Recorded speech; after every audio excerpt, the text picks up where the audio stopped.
Welcome back to EngloPod, a place to learn English with podcasts, get motivation, and change your life. Here, you will learn English by talking about different situations in real life, briefly discussing famous books, practicing with stories, and working on self-improvement, all in English.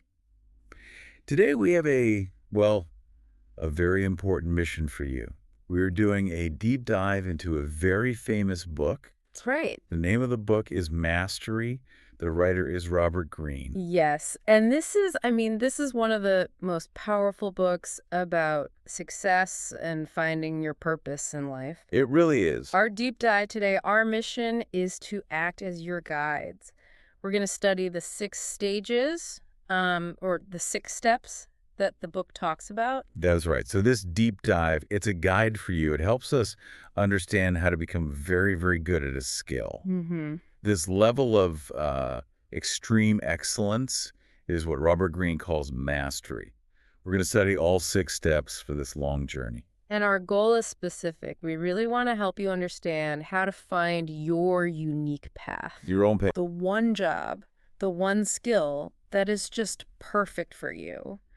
And then we want to help you become an expert, someone who is, totally skilled and respected in that work.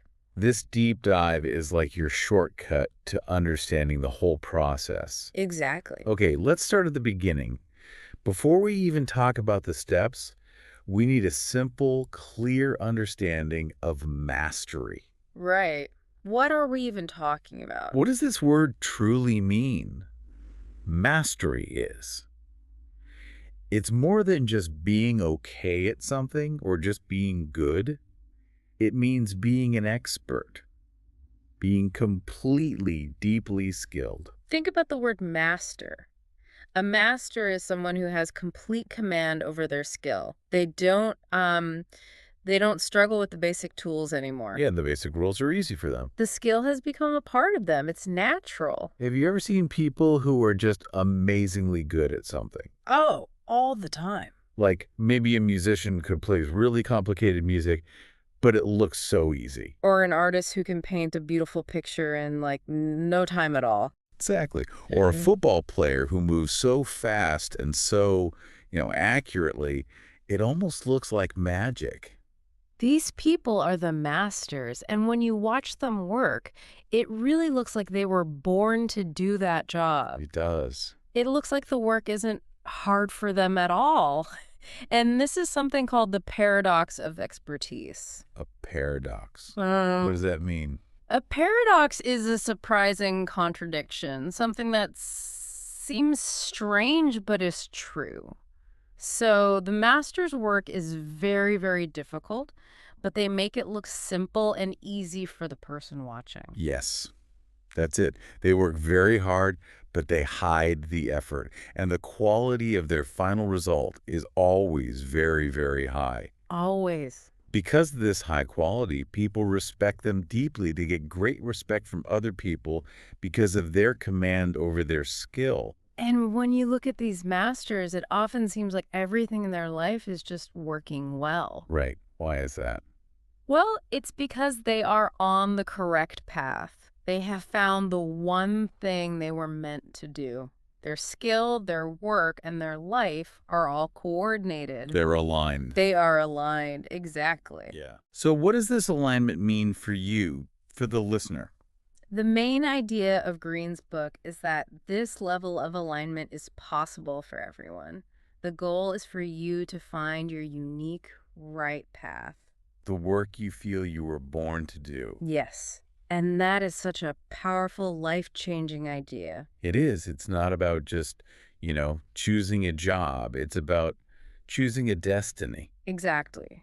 Then, after you find it, you have to commit to the long process. You have to reach that final stage of mastery in that work. Which means being seen as an expert. Yes, being recognized as the person who truly understands the subject better than almost anyone else. This is the ultimate goal of the 6 stages we're going to discuss. Okay, so here's where the journey really starts. Step 1 is the most important foundation.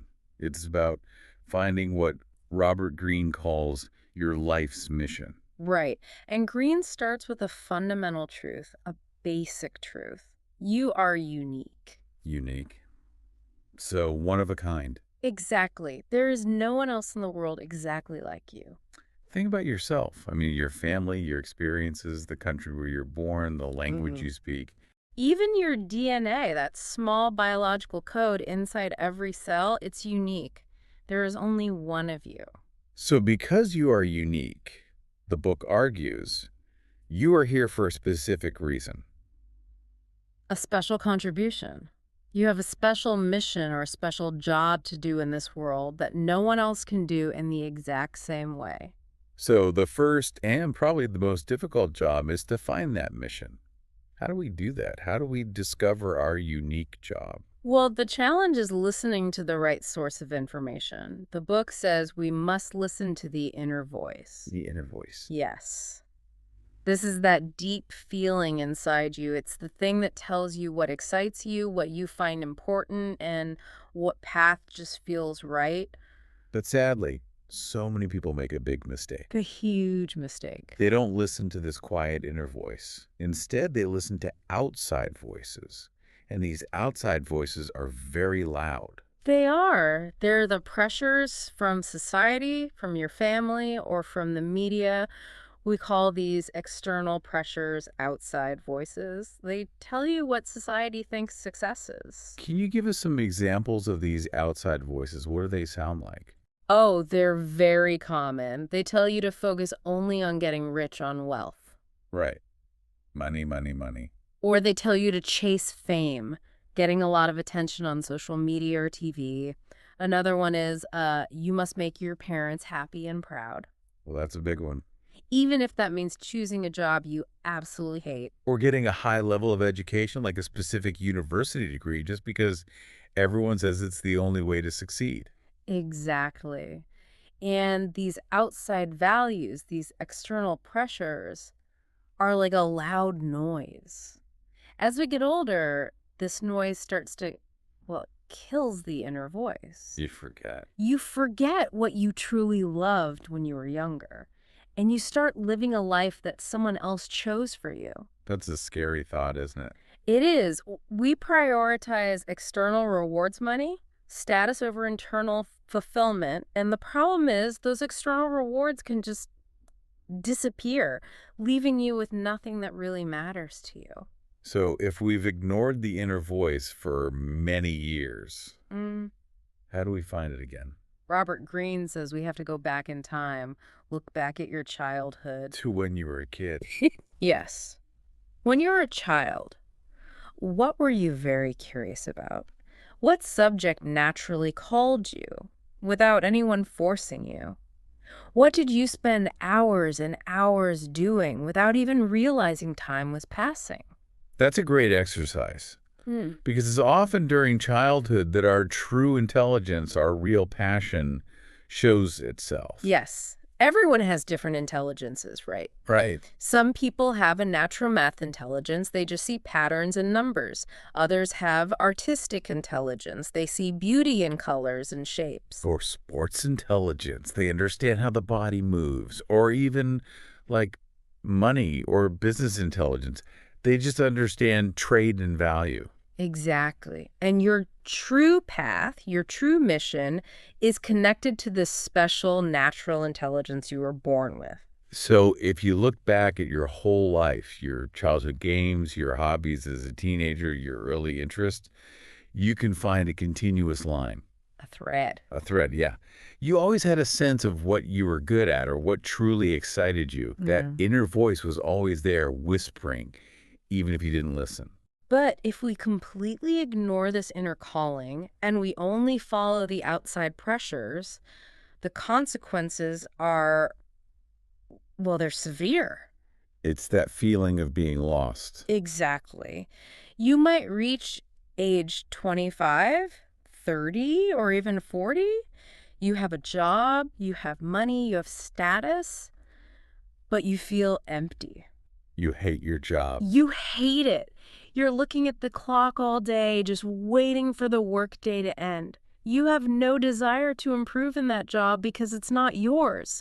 You feel disconnected from your real self. And that's the difference between just having a career and having a vocation, a calling. And what's fascinating is the difference between masters and everyone else.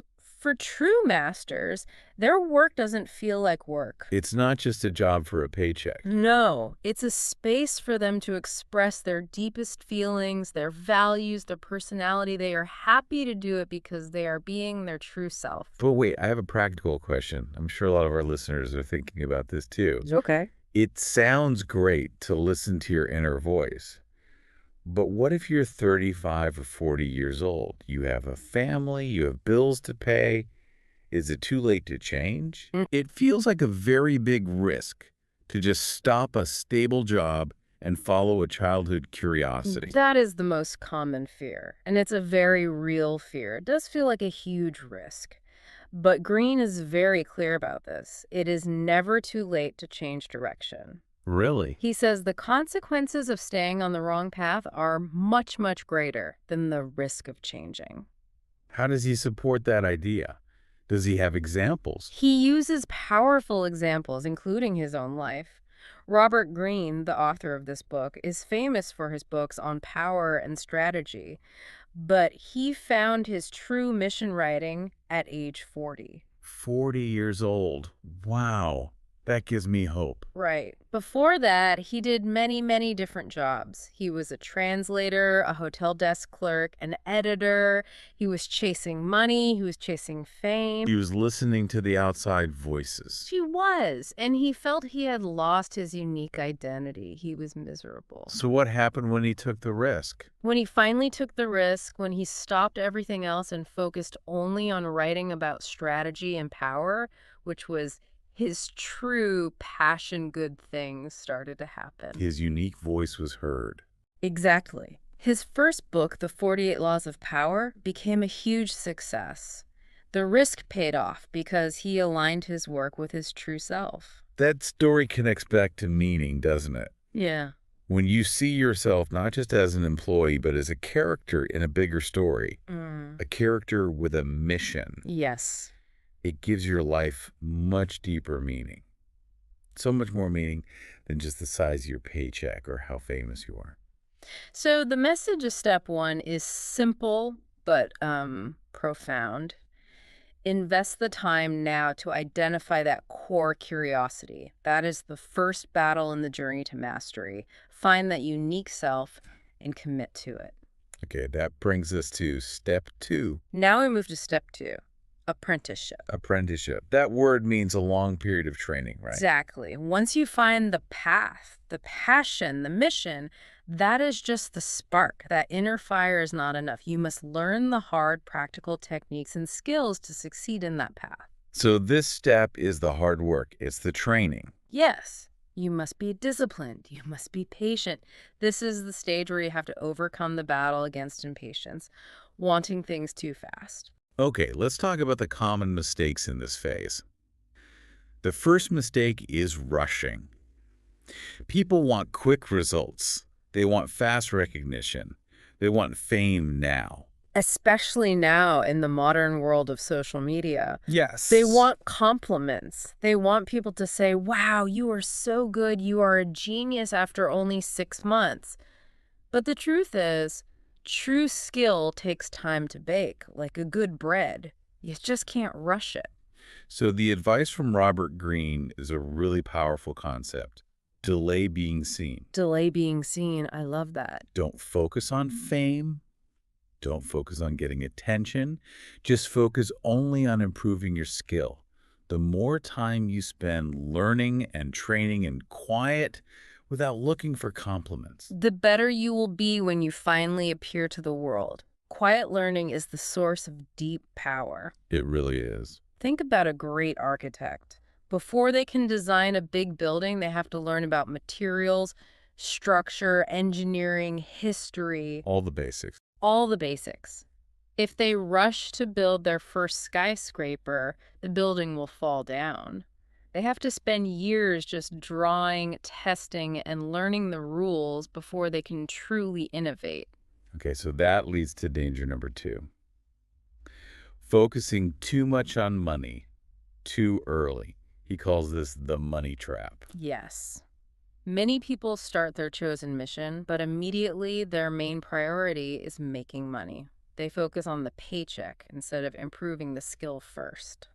But this is a tricky point because we all need money to live.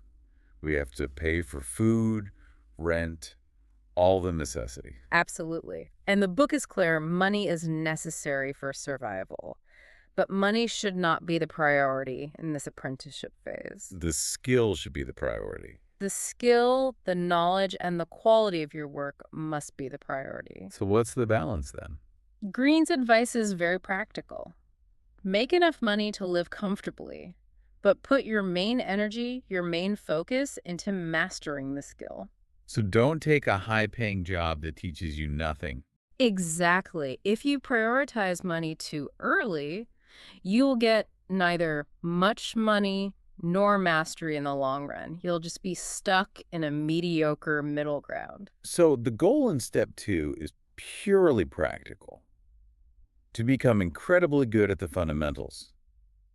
This means identifying and focusing on the core skills. Yes, every field, every job, every passion has main skills that are essential. You must learn them. You need to identify what those core skills are, and you have to spend time on them separately, pursuing them like a dedicated athlete. Let's use a simple example. Think again about a footballer who wants to be a master, like a great striker. Okay. They need strength, so fitness.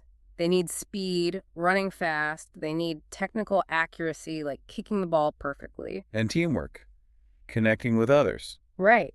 And they must isolate these skills. They spend hours just kicking a ball against a wall or just running laps or just practicing passing. They don't just play the game, they break the game down into its core skills. So in your field, you have to do the same thing. If you're learning to write, you practice grammar, vocabulary, and sentence structure separately. If you're learning business, you practice negotiation and financial modeling separately.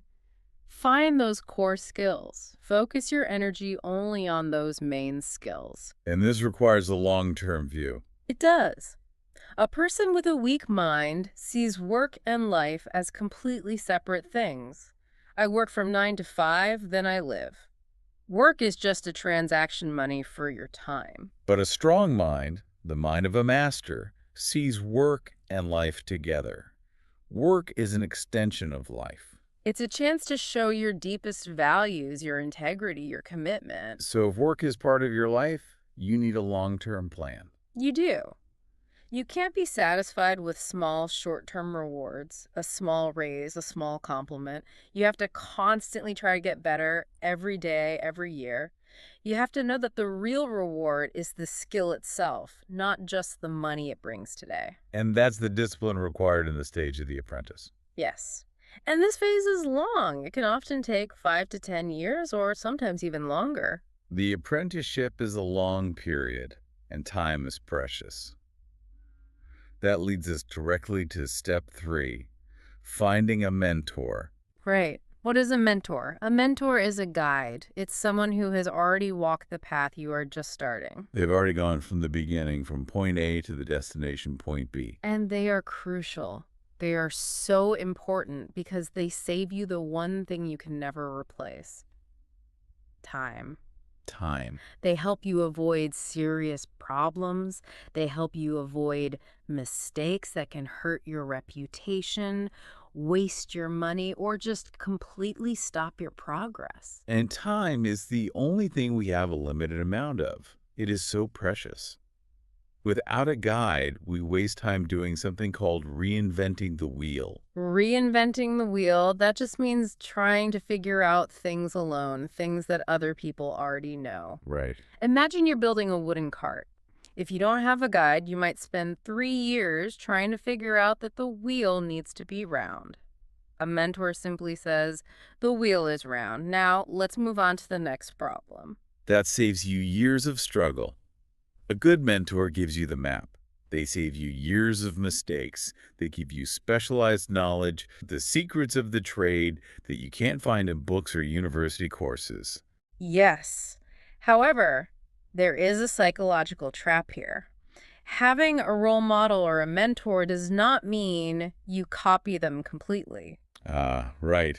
Remember step one, you are unique. Exactly. You are not trying to become a second, weaker version of your teacher. So the goal is not to become a clone of your mentor. No. The goal is to learn their methods quickly, to absorb the technical tricks of the trade, and to avoid their basic errors. The mentor is a powerful tool for acceleration, for going faster. And here's where it gets really interesting. Robert Greene says that the truly crucial part of this step is that eventually you must surpass your guide.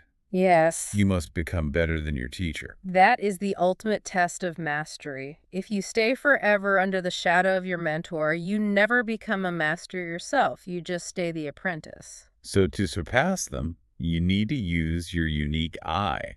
How do you do that? You need to critically evaluate your mentor. You need to identify their weaknesses, find the things they don't do well, or the problems they avoid, or maybe the ideas they're afraid of. And then you correct those weaknesses in your own path. Exactly. You must deliberately correct them. This process forces you to build your unique style, your unique taste, and your unique approach. It sounds like using the mentor as a foundation. You learn from them, you build the house, and then you build a tower on top of it. You fly higher and faster. And this circle continues throughout history. Every great master learned from someone, and then they had to move beyond that person to define their own era. That's how progress happens. So how do you choose a mentor? You have to use your inner voice again, the one you found in step one. This is a very serious decision. You have to ask yourself, does this mentor's values and beliefs truly align with my mission? Or will they just waste my time? Right. Will they waste my time teaching me things that are not relevant to my unique path? Don't choose a mentor just because they're famous. Choose them because their path is the correct next step for your unique development. That connection to step one is so important. The mentor should serve your mission, not the other way around. Now we move to step 4, social intelligence. This is the stage where you learn to manage the world around you. You can be the most talented person in the world, a true genius, but talent alone is not enough. Why not? It's because we don't work in isolation. If you don't know how to act with other people, how to navigate the social world, your brilliant work will just stop. That's right. You need social skills to build a community, to find clients, to get opportunities, and to protect your energy. This insight comes from studying the lives of many geniuses. Malcolm Gladwell, in a related study, he looked at very smart children. And some of these children geniuses in pure intellect, they didn't learn how to connect with people. They were socially isolated. And they had difficult lives and didn't succeed. That is such a sad outcome for so much intelligence. It is.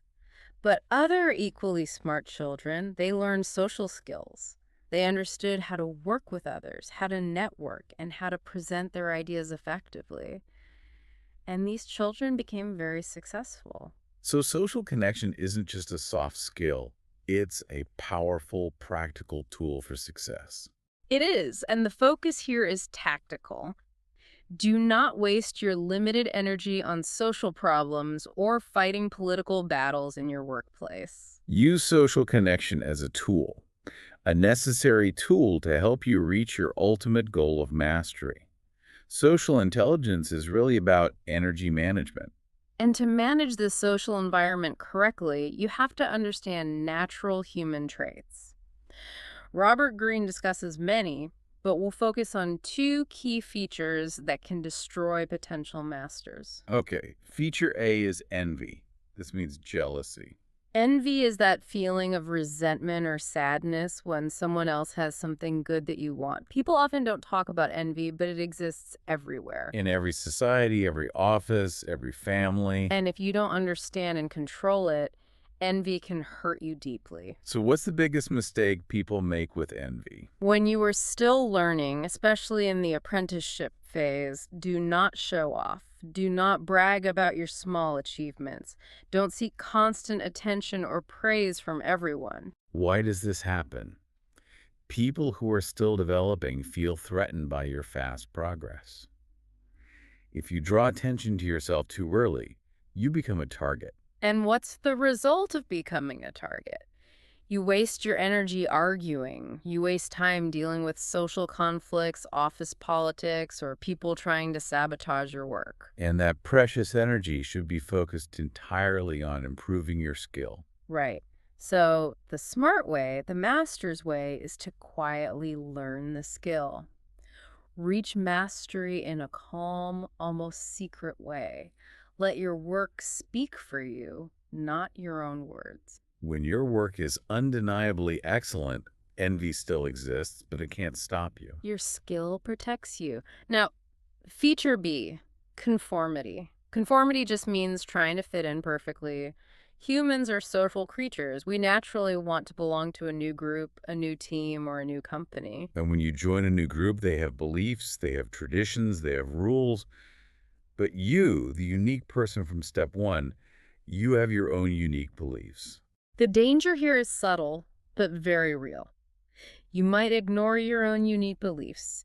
You might sacrifice your unique ideas, your creative voice, just to be like them, just to conform. And that's a tragedy because it hides your unique self, which is the source of your future mastery. You risk becoming a talented copy, not an original master. Precisely. But there is another danger on the opposite side. You might oppose everything they say. You fight every rule, every tradition, just to show how unique you are. And that prevents you from fitting in at all. You become isolated. And isolation means no opportunities, no support, and no resources. So the challenge of social intelligence is finding the perfect balance. You need to know how much to show your unique self and how much to conform to the group's rules so that the group supports and helps you. It's a smart strategic balance. And this brings us to the concept of the persona. A persona.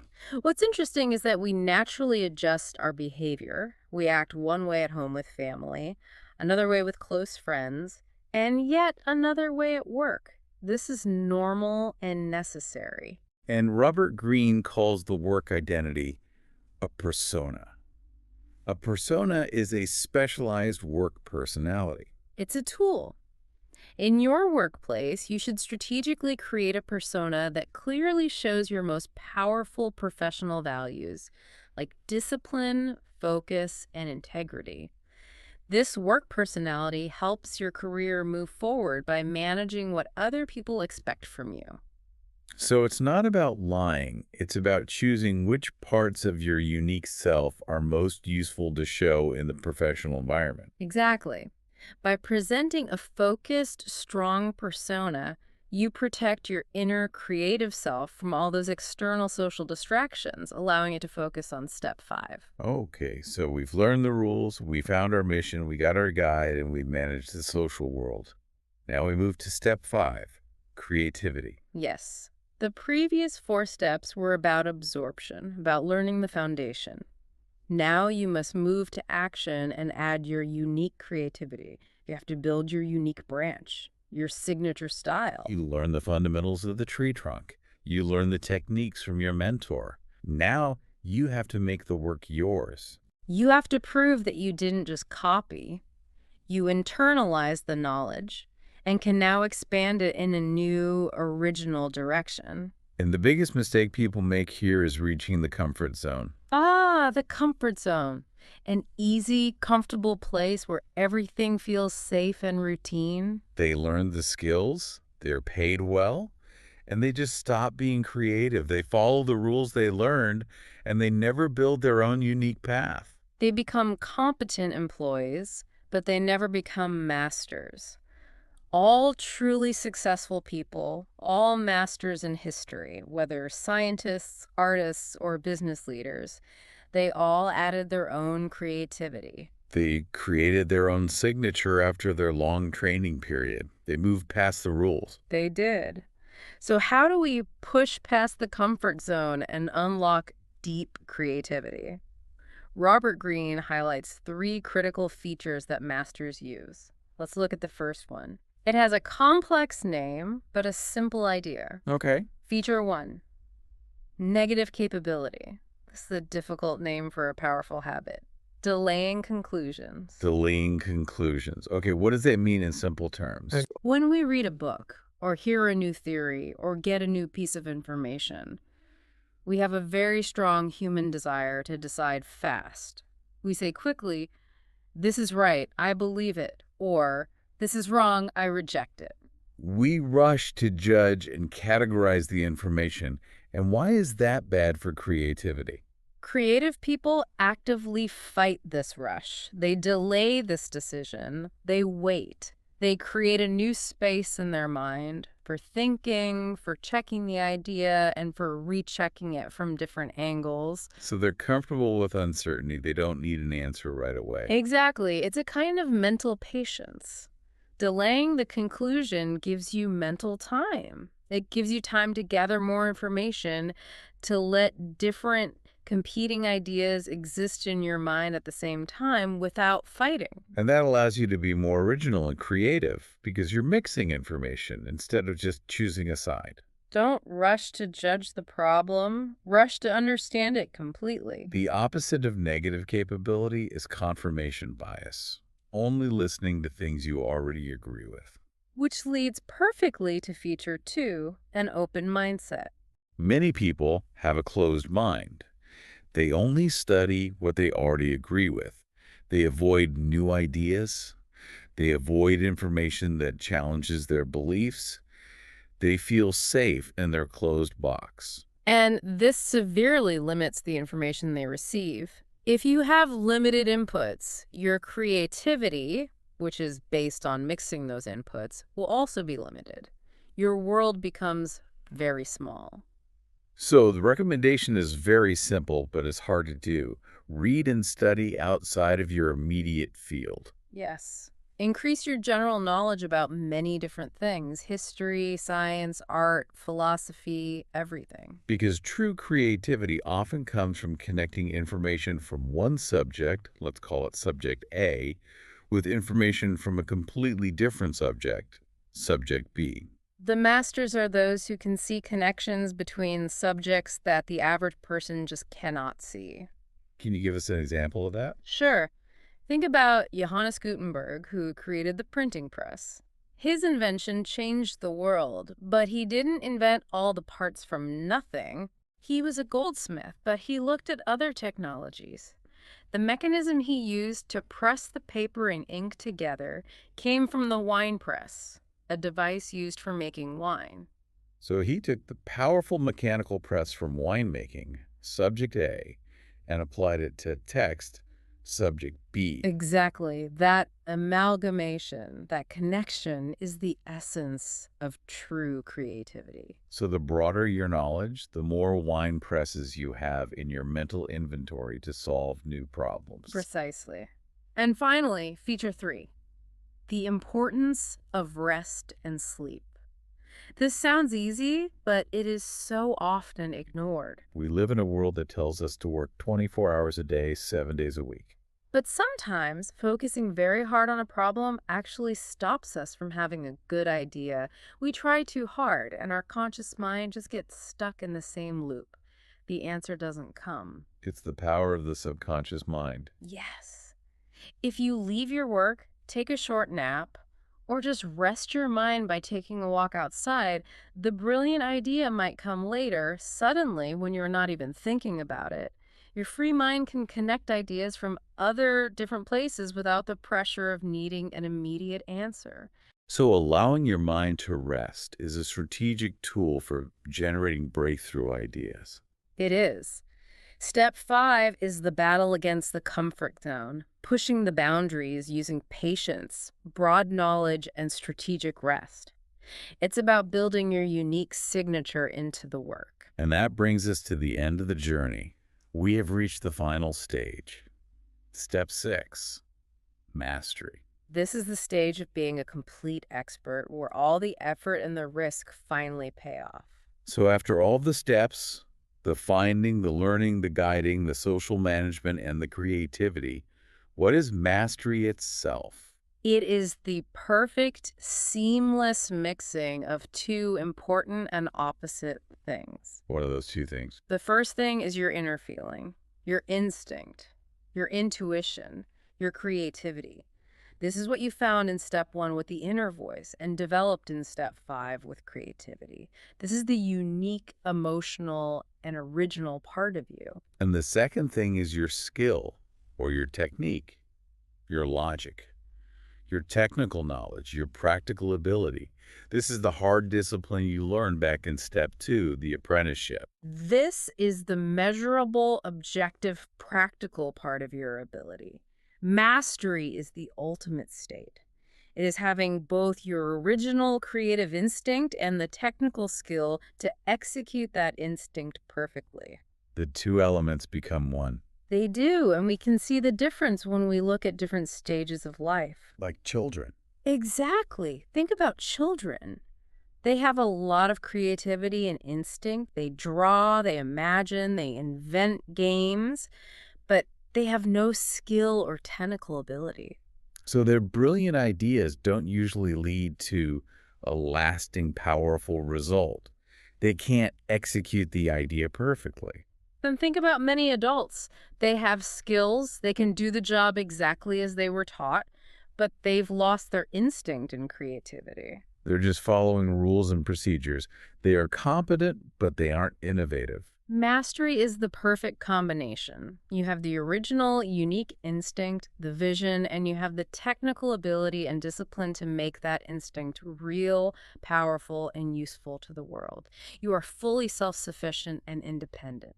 And what's fascinating here is the overall impact this journey has, not just on the master's work, but on their personal life. People who reach this final stage, they find their true path, they are fulfilled, they impact other people significantly with their high-quality work. And perhaps most importantly, they give their own lives deep meaning and value. They're not just surviving, they are living their unique mission. They have fully realized their potential. Okay, let's summarize the 6 essential stages from Robert Greene's powerful book, Mastery. Step 1, find your life's mission. And that requires listening deeply to your unique inner voice and rejecting the loud noise of outside pressures like fame or money. Step 2, begin the apprenticeship. Learn the skills. This is the battle against rushing. Focus on the core techniques and delay seeking fame or immediate wealth. Step 3, find a mentor. Get a guide to save you precious time. Learn from them, but remember, your ultimate goal is to surpass them and find your own distinct voice. Step 4, develop social intelligence. Manage people and politics wisely. Fight the battles of envy and conformity by using a smart professional persona, allowing your work, not your words, to speak for your success. Step 5, master creativity. Push beyond the comfort zone. Use negative capability. Keep an open mind and respect the power of rest to build your unique signature style. And finally, step 6, achieve mastery. This is the perfect mixing of your unique creative instinct with your technical skill and practical ability. We talked throughout this deep dive about how time is our most limited asset. It's so precious. It is. If we waste time fighting social conflicts, arguing with jealous people, or pursuing quick fame that fades away, we lose the chance to build our unique, powerful skill and reach mastery. The cost of distraction is just too high. That's a powerful way to put it. This raises an important question for you, the learner, to consider this week. If time is your most precious resource, what small, simple step can you take this week, starting today, to stop wasting time on outside noise and focus only on one core skill that moves you closer to your unique mission? Think about that single, focused action. Just one action. Thank you for joining this deep dive into mastery. We hope this knowledge helps you on your journey to learning English and changing your life by pursuing your true path. Goodbye for now.